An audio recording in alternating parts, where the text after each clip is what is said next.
It's my absolute pleasure to welcome you here to Boone Yard and Railroad Museum for a day. My name is Kevin Fallon. I am I'm the executive director here at the United Railroad Historical Society. We are standing here in our restoration shop. This is where the magic happens. This is where all the volunteers you have seen today take wrecks and we turn them into historical treasures like the ones that you've seen all around you today. It's not usually a place for pomp and circumstance, but I can't think of a more fitting place to kick off a once-in-a-lifetime project like this one. Behind me is the New Jersey Merci train boxcar. It is 130 years old. It carried troops during World War I, was called back into service in World War II, and then in 1949 it was transformed from a tool of war to a symbol of international peace and gratitude from the people of France. Every state in America received one. Almost all of them live on today as historical monuments, but New Jersey's is one of the few that was not so lucky. But thanks to the hard work, the care, and the generosity of many who are in this room today, many who could not be, and many who are no longer with us, it has made this almost entirely improbable journey back here to the Garden State. And I'm proud to say that its new life starts here with us at the URHS right here in Boone, New Jersey. So this has been and will continue to be a huge community effort, and with that in mind, I would like to welcome some distinguished guests who are part of this community here in Boone and Morris County. First, would you please welcome a longtime Boone resident, your current sheriff and candidate for Lieutenant Governor, Sheriff James Gannon.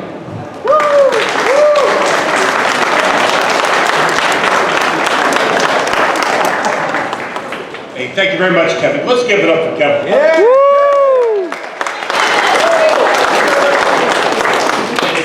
My honor to be here. I live in Boone. I live in South Boone, walking distance from here, and it's my honor to be here.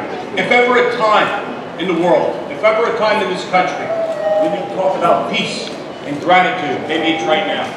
You know, it's hard. We don't know where we're going until we know where we came from.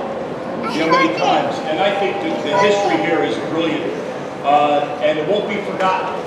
You know, people that rode on this car won't be forgotten, and I think that's really important. I want to give a shout out to Boone, USA. You got the mayor here, got the assemblyman here. No town like it in the world, really. It's a great town.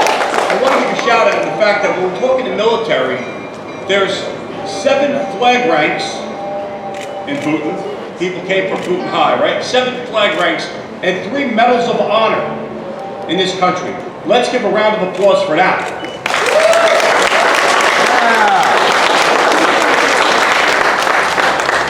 I want to sum up by just thanking you for your support of this group here. I've seen it transform over the years, right? You guys are pretty close to a 24/7 operation over here, doing great work and really polishing out the history of the rail business. You know, so it's really cool to see everyone here, see a lot of friends and families, and God bless you all and have a wonderful day. Thanks.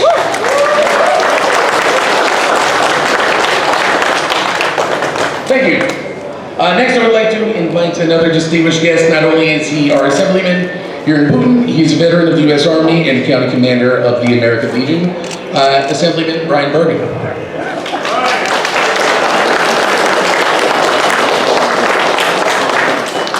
What's up, everybody? So, it's hard to follow Sheriff always. He's such an awesome speaker and such an awesome guy in general. But I'm very happy to be here. I will say right now I'm reading a book called The Battle of Trenton.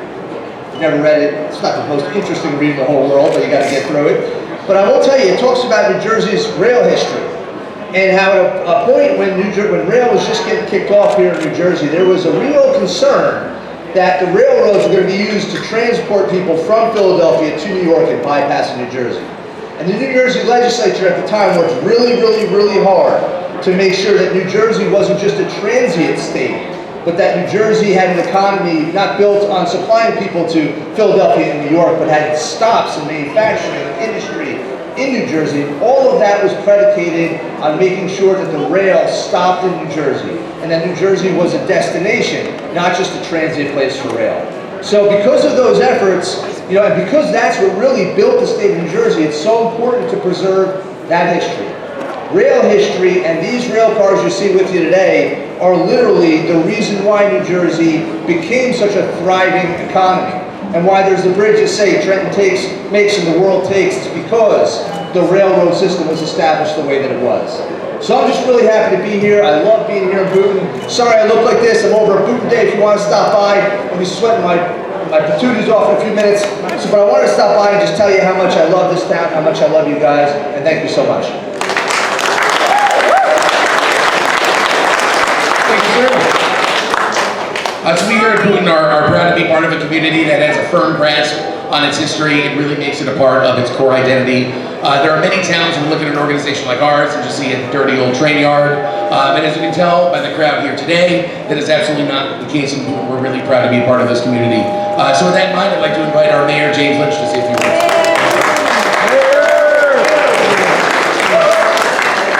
I'd like to thank you all for coming and welcome to our beautiful town of Boonton.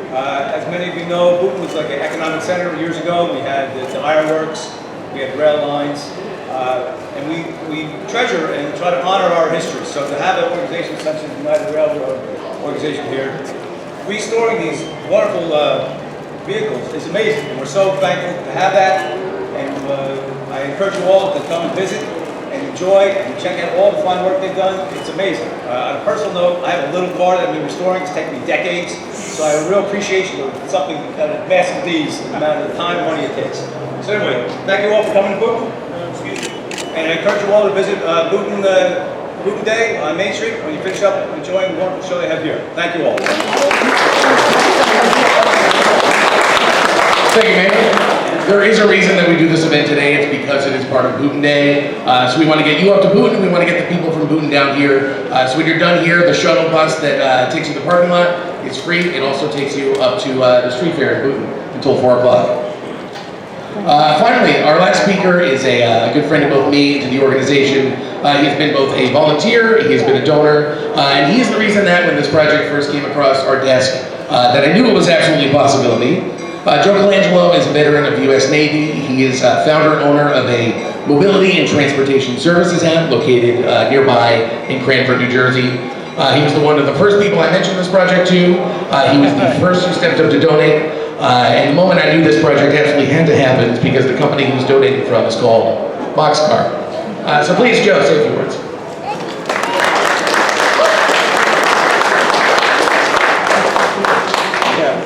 Thank you all for being here today. It was a very short speech, but I did not want to miss anything, so I wrote it down. So yes, when he said this sponsorship opportunity was available, it was all my favorite things. It was trains, military, history. My favorite movie is National Treasure, and this was kind of like that. It felt like it was written by AI, but no, Kevin is just that good. He is the power to bring people together. And Yeah, Kevin! Yeah, cheers to Kevin.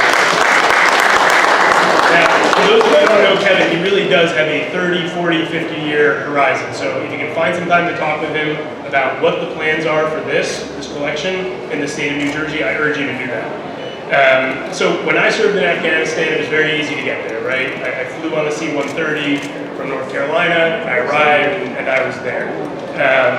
But I want to think about this boxcar, and I want you to think about this boxcar and what that journey was like.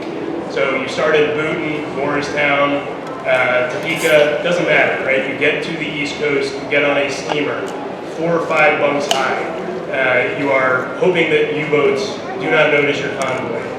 You arrive for the first time, for almost everybody, the first time they were ever outside of the United States of America. And they're there to fight. They land in a foreign port, people who don't speak their language. And eventually, once they're processed, they're on this boxcar.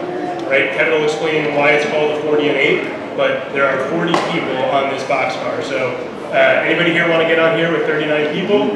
Right? It's pretty tight. So you're traveling, stop and go. You're cramped. You don't know these people. Many of them are strangers. You eventually become brothers. You're getting close to the front lines. You could hear the artillery 100 miles away in World War I. So you are hearing it. You can't really see, maybe through some cracks in the wood, but you are hearing this artillery. You know that you are 3,000 miles from your home. And you're waiting for a very uncertain future. So what happened? Well, you fought, and for the 40 people on each of these boxcars, in World War I, 37 came home safe. In World War II, 37 came home safe. in operations Enduring Freedom and Iraqi Freedom, we had 39 come home safe out of every 40 men and women who raised their right hand and went overseas. But the story doesn't end there, and because I have a microphone, I want to talk about something that I'm passionate about. In the years since we've begun these engagements and ended them, we've lost another one out of that 40 to suicide. So there's a lot of veterans around. Thank you all for your service. I just want to remind you, this is a great opportunity to take a picture of where you are today and text some of those veterans in your life. Say, hey, I saw this. It made me think of you. And I wanted to thank you again for what you did. And I thought you would enjoy this. How are you doing? So it's an ongoing battle for a lot of people who serve in the military. It was very easy to get there for us. For a lot of people, it was very challenging to come back home. So thank you all for being here today. You're part of this journey. Thank you again to Kevin, for everybody who cares about this stuff. And all the kids here, it's great. This is the next generation of train enthusiasts, transit enthusiasts, and American enthusiasts. So this is a great country. We built this. So I just wanted to say thank you so much. What we're going to do to this boxcar, we're going to do to all these other trains, and I hope we can do it to veterans too, right? Some of these veterans are missing pieces. We can put their pieces back, make them whole. So thank you for being here. God bless America.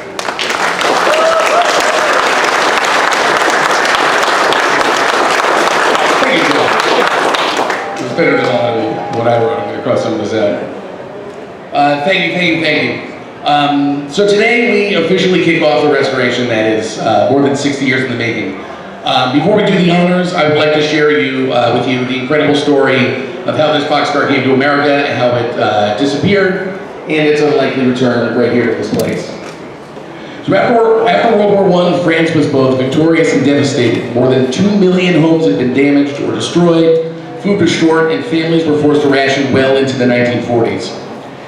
The United States sent more than $15 billion to help rebuild France and other parts of Europe as part of the Marshall Plan. But to help empower ordinary citizens and not just the government to contribute, a journalist whose name is Drew Pearson helped organize a train called the Friendship Train. It traveled coast to coast, and all told it collected more than 700 boxcars full of food, clothing, and other donations that were sent to France and to Italy. There was one man in France who was a veteran and he was a railroad worker, and he thought that France as a whole should say thank you. His name was Andre Picard. He convinced the government through the National Railroads, his employer, to send a train back to the United States. It was called the Gratitude Train, or as we came to know it here in the United States, the Merci train. The French National Railroads had 49 of the same boxcar, the one that you see behind me. This is a 48 boxcar. They were used as troop transports during World War I. They were named so because they could hold 40 horses or 8 people. Since you have the benefit of seeing this boxcar in person, can you imagine 40 of you standing in this boxcar? It was not meant to be comfortable. The boxcars themselves became symbols of both the camaraderie of war and the shared trauma. There's a veterans organization in the United States called the 48. They are named after this boxcar, and you see their logos and their titles. They're all themed after these boxcars and the people who wrote in them, and all their titles are in French. These boxcars, this one in particular, as best we know, was built in 1895. It makes it 130 years old this year. It carried troops during World War I. It was called back into service in World War II when occupying German forces used cars like these to transport prisoners of war, and unfortunately, oftentimes, civilian prisoners to concentration camps. And then as the Allies liberated France, they were again used by the Allied forces to transport soldiers and materials until 1945. But their life was not over. By the end of the war, these boxcars were very easily recognizable to several generations of American veterans. They made a fitting container for the gifts that would be sent to America. All told, the French railroads put together gifts that were donated by 6 million French citizens. They donated what they could. They donated sentimental items. They were dolls, statues, clothes, heirlooms, furniture, trees, wedding dresses, all kinds of things that didn't cost a whole lot of money but had a lot of sentimental value to citizens. All 49 boxcars were loaded onto a ship, and they were unloaded where else but right here in New Jersey. They were unloaded at Pier H in Weehawken by the Erie Railroad. Each was loaded onto a flat car. This particular car behind me was transferred by the Pennsylvania Railroad to Trenton. I should note behind the GG1, which very well could have been one of the two that you see here on display. It was officially handed over to Governor Driscoll on a rainy February day, and a ceremony held at the Trent War Memorial with a crowd of about 20,000 people. After the ceremony, there was a local trailer company in Trent that put these tires on it, and for a number of years it was used as a traveling float so that people could see the boxcar all over the state. For decades after that, its fate was uncertain. For us, the trail of custody goes cold in 1958. It was given to a Legion post in Long Island, and then it disappears from record. There was a writer in the 1980s who went looking for it, came up empty. So for as long as we thought, it was might as well have been destroyed. On a totally separate track, pun intended, there was a World War I boxcar that appeared in a field in Tennessee in 1993. The owner put out the word he wanted to scrap it unless anybody wanted it. So the World War I Museum, which was not far away in Kansas City, stepped up and they had it moved to a warehouse again in 1993. They were quick to save it. They wanted to put it in the world-class museum that's there in Kansas City. Unfortunately, they could not get it in the door, but they kept it safe. They kept it in a warehouse nearby. So there it sat undisturbed for 30 years, nobody knowing its true identity. Then last year, on a routine inspection, the museum's curatorial staff realized this was not just any World War I boxcar. It had to be one of the 6 missing Merci train cars, but which one? The curator reached out to a local prominent researcher on the subject, and the rest is history. And that very simple discovery led to a chain of events that led it right back here to Boone. So as historians, our job is not to just tell you the what, it is to tell you the why. Why should you all stand here and care about this little wooden boxcar? This car is unique in that it comes to us imbued with meaning. It is a symbol of the rigors and traumas of war. It's a symbol of the sacred bond between soldiers created by war. And it was many of those same soldiers that took these boxcars and they turned them into symbols of peace. This boxcar represents friendship between two peoples thousands of miles apart, and it represents the importance of generosity and the difference you can make in the lives of people you may never meet. And all of that meaning is wrapped up in this little boxcar. So may we all be so fortunate to experience that kind of generosity in our lives, but may we never again see the horrors that made the generosity necessary. So, thank you.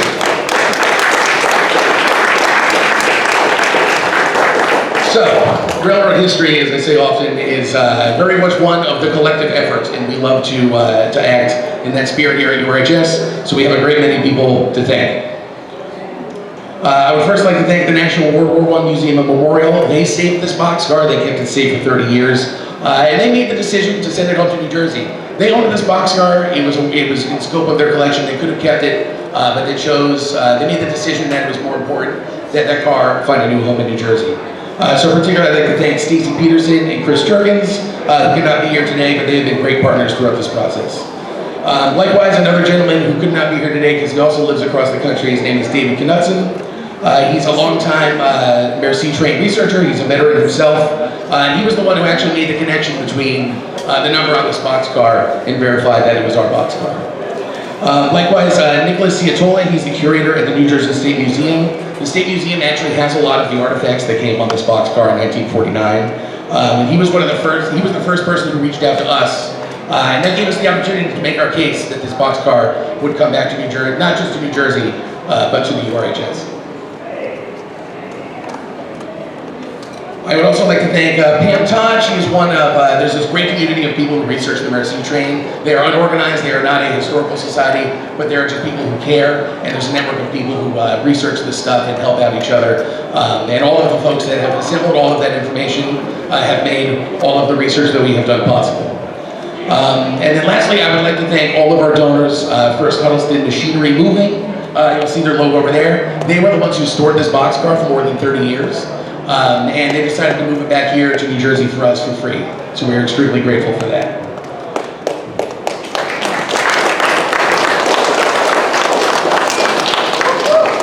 Second, the Questers. They gave us a generous donation of both the wheels that we had to put back on the boxcar and all of the shields, which are all of the adornments that will eventually be put back on this boxcar as part of the restoration. Next, the National Railway Historical Society gave us a generous $5,000 grant, and then of course Boxcar and the Colangelo family for being our first supporters in this project. Likewise, our silver sponsors, Bill and Corey Phillips, Stuart Cohen, the New Jersey 48, Harold N. Dean, and several generous anonymous donors, one of which donated in honor of World War II veteran Charles E. Valentine.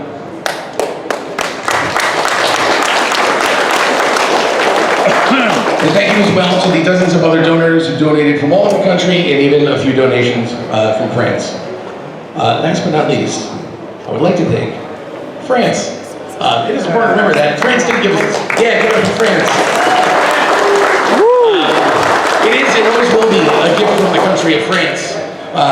If anybody from France is listening, I'm sorry we lost it, and we will do better in the future. Merci. And the last point that I would like to make, I'd be remiss that if I didn't mention that it's a great privilege for URHS to be the caretaker of this boxcar. I know that everybody has been thanking me since I got up here. Don't thank me, don't thank us yet. We are just the next caretakers in a very long line of people who will be taking care of this boxcar from now until the end of time. So now we look towards the future. Today we officially start the restoration here at WWI. We have a long road ahead of us, which you can probably tell by looking at it. But we have a great team of folks helping us, many of which are here today. We look forward to seeking out the experts who will help us perform a world-class restoration on this fragile piece of history. This is where you come in. Behind me is about a $150,000 restoration project, and we need your help to make this happen. We would be incredibly grateful if you chose today as the day that you would contribute to this project and make your mark on history. This organization has big plans. This organization intends to grow.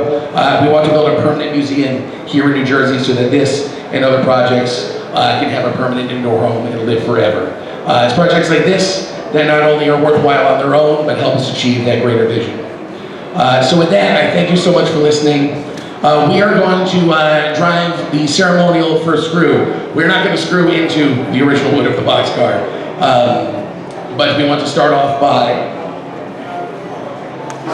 reaffixing this plaque. This is a replica of the plaque that was lost that came with this boxcar that is read, "Boxcar used in the First World War, presented by the French National Railroads to the state of New Jersey. In gratitude to the help, in gratitude for the help given to France by the American people." So Joe, if you would help me, we're going to fix this to the boxcar. I would like to thank you all very much in the meantime for being here. This is a huge milestone for us. Please enjoy the rest of your time here at WWI, and I hope you learned something valuable today. Thank you very much.